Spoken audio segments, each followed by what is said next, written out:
Hello there, and welcome to Dr. T for May the 16th. We are starting off with Stage 1, which is beautiful, because there's a crazy shock launcher right beside the freaking HQ. Good news is, land all your guys on the left-hand side, let them stroll up and clear out all those extra, well, it looks like we got some goo containers and boxes, all the stuff basically where I just tossed my critters up to kind of speed things along.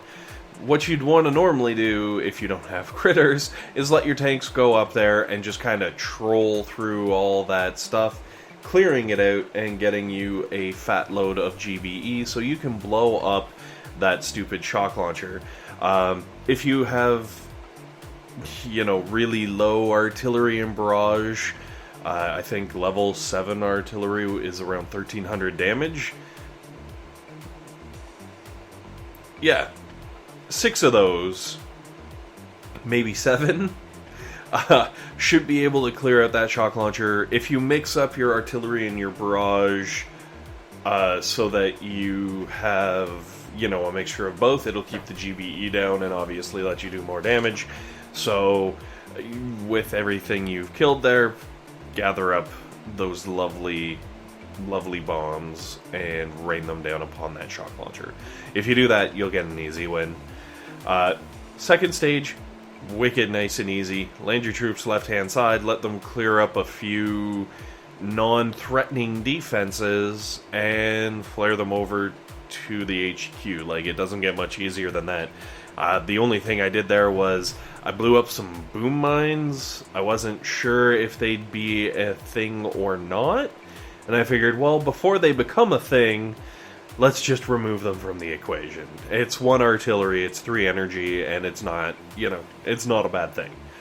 And then that takes us on to Stage 3, which, Stage 3 we start, upping the ante a little bit. The HQ gets a buttload more hit points, and that's alright, because what we're going to do is land left-hand side, and I know there's an extra box down there, but I skipped it because I figured it was just not worth the extra time that the tanks would take to, blow that up and then ride their way up. I wasn't sure if, excuse me, if time would be of the essence, if you would, for this base. So what I did is I split the difference. I landed them by the 2 because 2 boxes is pretty sweet ass, and then I flared them up so that they could run around over in free GBE heaven and blow the crap out of everything. Now, while your tanks are running around over here getting you all kinds of awesome stuff, there's a 12,000 hit point shock launcher over on the other side of the base that you can turn your attention to and just blow it the crap up. Because basically, that's the big threat, I guess, for this level. Now, I tell you, it's got 12,000 hit points, so it definitely is burly, but with all the free GBE you've gathered up, hopefully it's doable. If it's not, by all means, you still have a few defenses here that you can kind of peck through before that thing really needs to be down. If you were able to take it down and you're just kind of rolling through here and blowing stuff up because you're on your way to the HQ, that sniper tower you can, throw a stun down on and take out all 3 defenses that I've just blown up.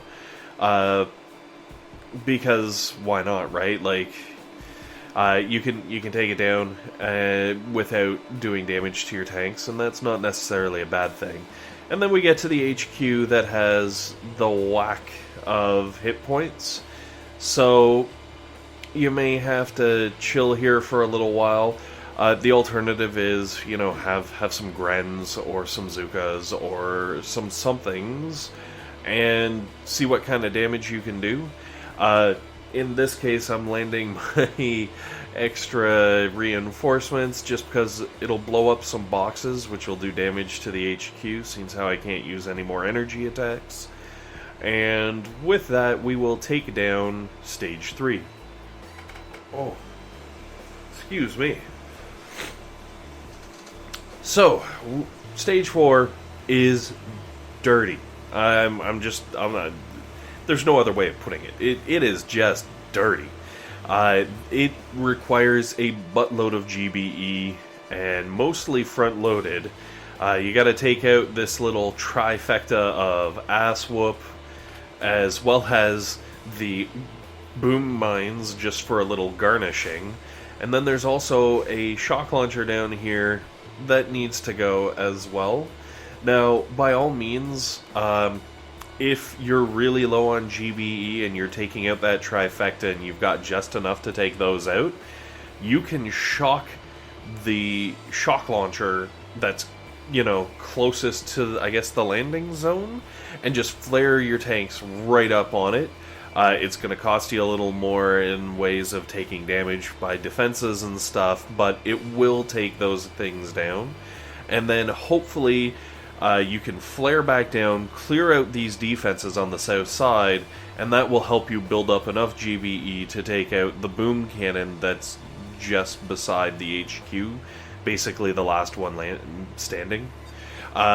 Now, I did go left, and I do appreciate that it is definitely more GBE intensive than most attacks, but the alternative on the right-hand side is, I believe, 2 extra shock launchers and maybe an extra boom cannon.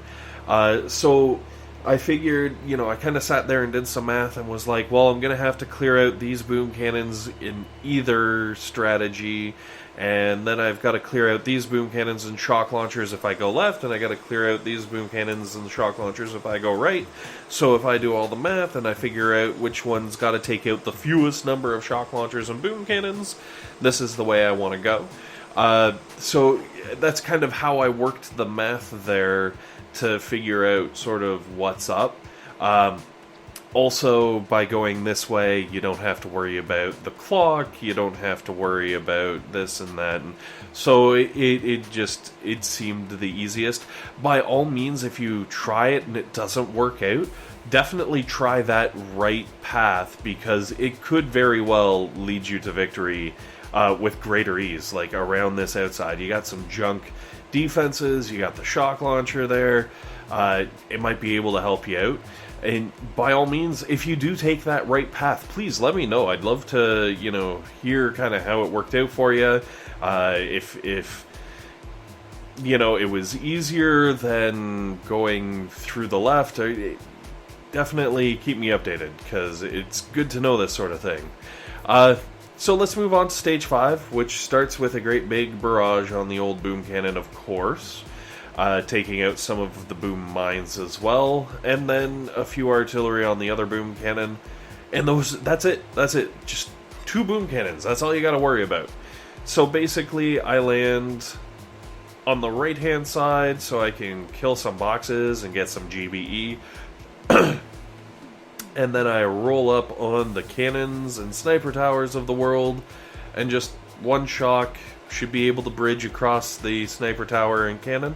And if you just took out those boxes, it gives you a really nice angle where the second cannon shouldn't have, I guess, a shot on you until you're driving away from it. And if you time that flare just right with the fall of the sniper tower, you should be able to avoid that tank altogether, but it's one of those things where, you know, it all depends on your timing.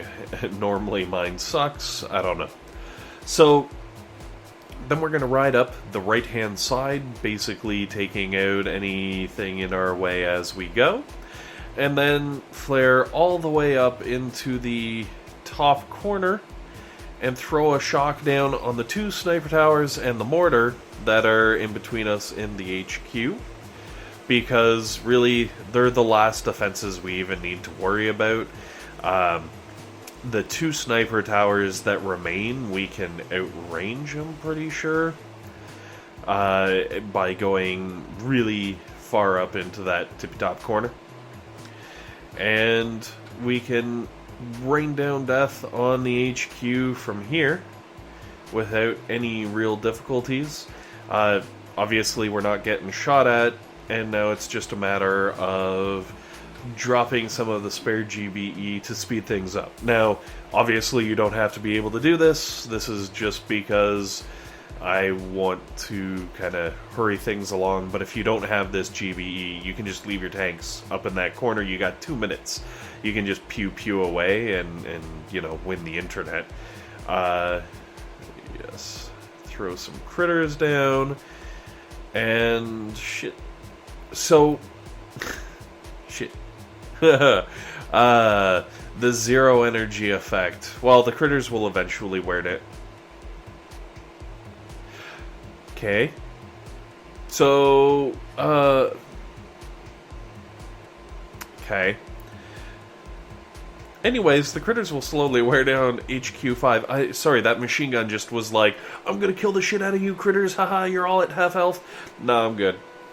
It's vacation, sorry. Union-mandated break, it turns out. Dr. T has to do something about those unions, I tell you. This is horrible. They're over there drinking coffee, you know, Hammerman's like at the War Factory, or Gearhart, I guess, is at the War Factory having a few drinks. Alright, so from stage 5 we're going to move to stage 6. And stage 6 is a beaut, as they would say in Australia. I don't know if Australians actually say stuff like that. Don't take my word for that. So, I'm going to throw down some GBE on the boom cannon and the shock launcher. And going to just throw some artilleries to finish things up, or apparently not, as would be the case right there. And then we're going to let our tanks roll up the right-hand side with maybe a little correction of a flare to keep them the F away from that boom cannon, because there's really no need for that boom cannon to be ruining our tank's day. Once we're up in the top right-hand corner, basically we're going to coast right along the very top of the map. Which should be relatively easy, just because of the awkward flaring and whatnot. Our medics need a little help, but that's doable. Now, I left the boom cannon on the south there. I was hoping I could outrange it, but it looks like it is tracking my troops. And unfortunately, I was not paying attention to that nearly as much as I should have, because I was more concerned with the boom cannons that my lead tanks were rolling in on. So I actually lose a few tanks to this little prick down at the bottom doing some bad things. So by all means, if you take out that boom cannon on your run, it will probably make your run that much easier. And oh, I apparently did not take down that boom cannon. There we go. So it'll make your run that much easier, and let's be honest, learning from my mistakes is the best way to play this game, because I make enough of them. Now, to really get my guys out of the way of anything dangerous and scary and painful, I'm just flaring everything up into this top corner. You probably don't need to do this, just because you can sit down, I guess, where... a little closer to where we were, getting pinged by a few extra things, but by all means, you know, it would allow you to win the internet. And then I tried to reposition so that I could get like a good old-fashioned let's beat up the friggin' HQ, and the tanks kind of didn't move, so I probably should have repositioned a little better, but, you know, we do what we can do here. Good news is, HQ goes down really quickly to these tanks, so, you know, we can call it a day. Which takes us on to Stage 6, which is fantastic because... sorry, Stage 7, because yesterday I wasn't able to even get past 6. It was brutal. Stage 7 looks definitely looks doable, but it is very impressive. So you got a boom cannon there, another boom cannon way over there, and shock launchers, so going all the way left is kind of useless. We got all these boom cannons, and then a bunch of cannons, sniper towers up around the top, and like a whole buttload of boom cannons if you go hard right, so that's kind of off. my expectation is I plan on going right up the middle, and I'm hoping I can avoid that shock launcher and that shock launcher and some of the boom cannons there and stuff. Unfortunately, I definitely want full troops, and I definitely want a little bit of time to obsess over this, and I gotta get to work. So, unfortunately, I won't be doing it in this video, but thank you very much, guys, for watching. Hopefully this has helped you out, and, you know, have yourselves a great day.